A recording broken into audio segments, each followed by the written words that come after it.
بسم اللہ الرحمن الرحیم۔ شروع اللہ کے نام سے جو بڑا مہربان نہایت رحم کرنے والا ہے۔ ناظرین، میری آج کی اس ویڈیو کا جو ٹاپک ہے وہ ہے قرآن پاک کی تلاوت اور اس کے فضائل۔ قرآن کریم اللہ تعالیٰ کا پاکیزہ کلام ہے اور وہ واحد کتاب ہے جو پوری دنیا میں سب سے زیادہ پڑھی جاتی ہے۔ اس بات کا اقرار غیر مسلموں نے بھی کیا ہے۔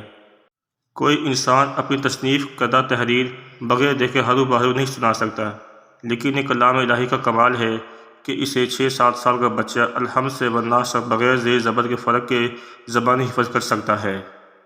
یہ وہ امر مسلمہ ہے جو قرآن کریم کے من جانب اللہ ہونے کی اجازت پر دلالت کرتا ہے۔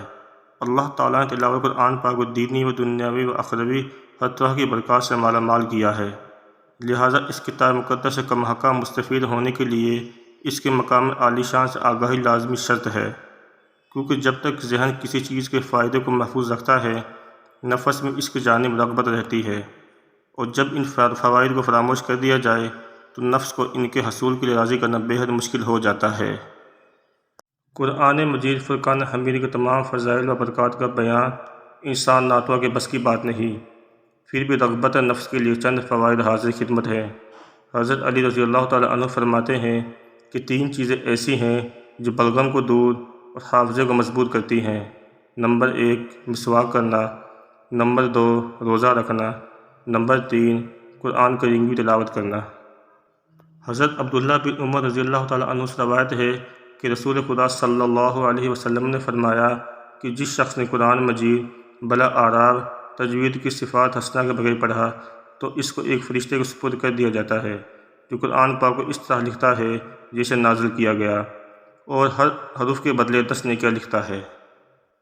پس اگر قرآن مجید کو کچھ حصے کو آراب کے ساتھ پڑھا، یعنی کچھ صفات محسنہ و لازمہ کے ساتھ، تو اس کو 2 فرشتے کو سپرد کر دیا جاتا ہے جو اس کے لیے ہر حرف کے بدلے 20 نیکیاں لکھتے ہیں۔ پس اگر کوئی شخص پورا قرآن مجید مکمل آراب یعنی تجوید کے ساتھ پڑھے تو اس کے لیے 4 فرشتے مقرر کر دیے جاتے ہیں جو اس کے لیے حرف کے بدلے 70 نیکیاں لکھتے ہیں۔ قرآن مجید کے فضائل کے بارے میں بے شمار احادیث موجود ہیں، اور قرآن مجید فرقان حمید کے بارے میں جتنے بھی فضائل بیان کیے جائیں کم ہیں۔ آج کے اس نفسا نفسی کے عالم ہر شخص کسی نہ کسی مسئلے میں پریشانی میں گھرا ہوا ہے۔ وسائل کی کمی اور مسائل کی بھرمار اس قدر زیادہ ہے کہ روح اور جسم کا رشتہ قائم رکھنا مشکل ہو گیا ہے۔ لیکن اگر ہم غور کریں تو یہ بے چینی اور بے بسی کا عالم اس وجہ سے ہے کہ انسان اپنے اصل سے دور ہو گیا ہے، اس نے اپنے مقصد حیات کو بھلا دیا ہے۔ لیکن اگر انسان دوبارہ اپنا رشتہ قرآن پاک خدا کی ذات سے وابستہ کرے تو کوئی مسئلہ اور پریشانی نہ رہے، کیونکہ ارشاد ربانی ہے اور ہم قرآن میں سے ایمان والوں کے واسطے شفا اور رحمت اتارتے ہیں۔